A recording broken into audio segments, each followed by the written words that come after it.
அதுவும் அப்படியோ? இறைவா, இந்திராணி கூறியதும் உண்மைதான் வீரபாகு. சடங்கு சம்பிரதாயத்தை உண்டாக்கிய நாமே அதை மறப்பதும் சரியல்ல, அதன்படி நடக்காமல் இருப்பதும் முறையல்ல. தேவி, திருமண பேச்சை நீயே தொடங்கலாமே. இந்திராணி, தேவேந்திரா, உங்கள் மகள் தேவயானியை எங்கள் முருகனுக்கு பெண் கொடுக்க சம்மதம் தானே? தேவி, வேடிக்கையாக இந்திராணி சொன்னதை திணையாக கொள்ள வேண்டாம்.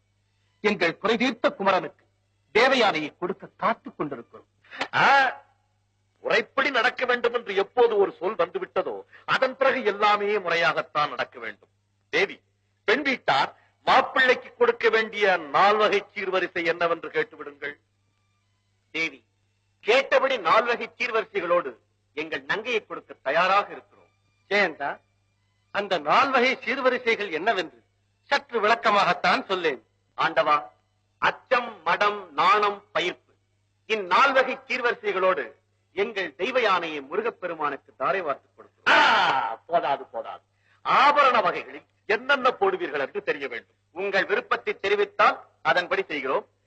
தலையெழி தன்னில் வளம்புரி சங்கு, பூரப்பாளை, பொன்னரி மாலை, சூடாமணியும் சேர்த்து காதணியாக வாளி, குடை இவைகளை சேர்த்து பூட்டி, கழுத்தணியாக வீரச்சங்கிலி, நேர்ச்சங்கிலி, பொன்னூல் சவடி, சரப்பளி முதலிய சேர்த்து, கையணியாக கடகம், பொன்வளை, நவமணி வளையும், சங்க வளையும், பவள வளையும் மாட்டி, காலணி வகையில் சிலம்பு, சதங்கை, பரியகம், காய்ச்செறி, பாடகம் இவைகளை அணிந்து, தேவி மேற்கொண்டு தாங்கள் கேளுங்கள். அடே அப்பா, போதுமே, இன்னும் வேண்டுமா தேவி? பெண் என்று பிறந்து விட்டால் பொன்னாபரணமும் பட்டாடையும் போதுமென்று சொல்வாரா சுவாமி?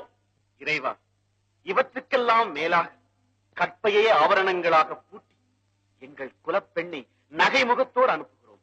போதுமா? அடே சிறுவா, நீ பேச கற்றவன்.